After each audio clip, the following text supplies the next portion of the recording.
Kami dari kelompok 7 akan mempresentasikan tentang ekspresif musik terapi. Dari pembahasan ini, kami mengambil beberapa subbab yang akan kita bahas. Yang pertama, ada pengertian dan prinsip. Yang kedua, manfaat dari musik terapi. Yang ketiga, ada jenis dan bentuk-bentuk dari musik terapi. Yang keempat, ada peluang. Dan yang kelima, ada tantangan. Pengertian dari musik terapi sendiri merupakan bentuk terapi nonverbal yang memanfaatkan musik sebagai media terapi, yakni untuk memperbaiki, memelihara, mengembangkan mental, fisik, kesehatan emosi, interaksi sosial, mengembangkan hubungan interpersonal, dan meningkatkan kesadaran diri.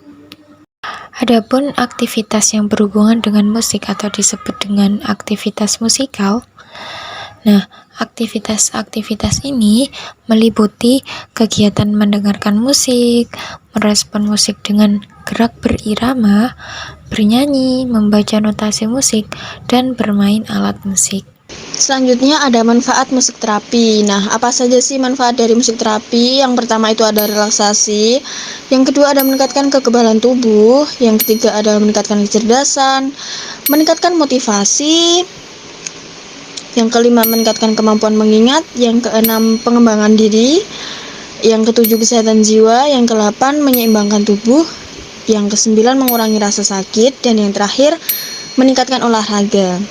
Nah, selanjutnya itu ada bentuk musik terapi. Dari musik terapi itu apa saja sih bentuknya?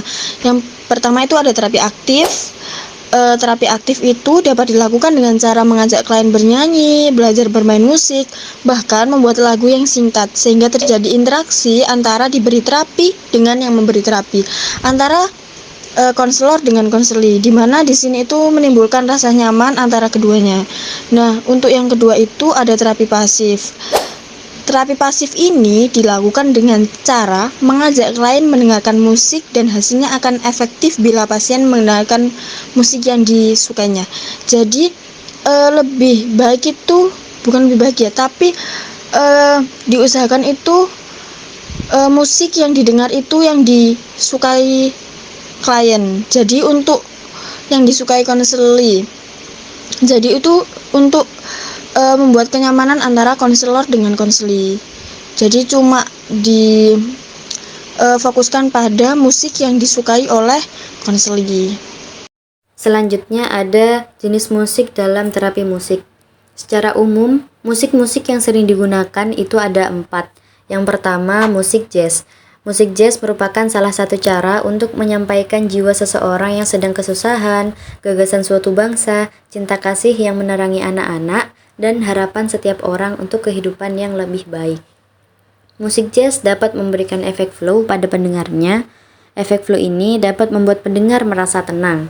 Menurut Goleman, flow adalah keadaan tanpa gangguan emosi di mana individu dapat fokus pada pekerjaannya.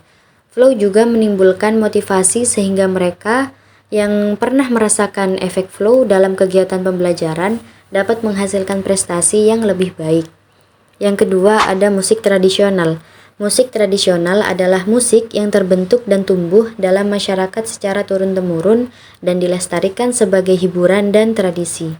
Oleh karena itu, pemberian terapi musik tradisional dapat berada dalam fase toleransi dan pengendalian rangsangan nyeri juga dapat menurunkan tingkat kecemasan, karena terapi musik dapat menenangkan dan membuat rileks.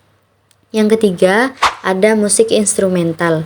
Musik instrumental adalah musik yang dinyanyikan tanpa vokal dan dinyanyikan hanya dengan instrumen atau alat musik dan backing vokal. Musik instrumental dapat memberikan rangsangan yang menghasilkan efek mental dan fisik, termasuk menutupi suara dan emosi yang tidak menyenangkan. Musik instrumental dapat memperlambat dan menyeimbangkan gelombang otak, mempengaruhi pernapasan, detak jantung, denyut nadi, dan tekanan darah. Yang keempat ada musik klasik. Musik klasik adalah musik yang komposisinya muncul dari kebudayaan Eropa pada zaman klasik atau zaman kuno. Dibandingkan dengan musik lainnya, melodi dan frekuensi tinggi musik klasik mampu merangsang dan memperkuat kreativitas serta menenangkan atau memberi semangat, dan jelas bahwa musik klasik berperan dalam mempengaruhi perasaan dan emosi klien. Musik terapi memiliki beberapa keunggulan, yaitu seperti 1. memberi peluang untuk berpikir dan merasakan secara langsung. Musik itu bisa mempengaruhi pikiran, emosi, dan perasaan seseorang. Jadi hal ini tuh berhubungan dengan bagaimana musik dapat mempengaruhi pikiran dan emosi pada seseorang yang memiliki masalah. Yang kedua, memberi peluang kepada klien untuk merasakan dan mengekspresikan emosi mereka melalui musik dalam jangka waktu yang cukup panjang. Jadi ini tuh menunjukkan pada proses yang memungkinkan klien untuk mengeksplorasi, mengungkapkan, dan memahami perasaan mereka dengan mendalam melalui musik. Jadi nanti setelah klien paham dengan keadaannya, kemudian dipelajari dan juga diolah melalui kerjasama dengan terapis yang ada. Yang ketiga yaitu mendorong ekspresi pikiran dan perasaan klien secara nonverbal. Jadi apabila seseorang atau klien memiliki masalah, memiliki suatu perasaan yang tidak enak dan tidak bisa diungkapkan dengan kata-kata, mungkin bisa diungkapkan melalui musik, karena apabila musik yang didengarkan itu sesuai dengan perasaannya, sesuai dengan pikirannya, maka seseorang itu bisa mengekspresikan apa yang sedang dirasakannya.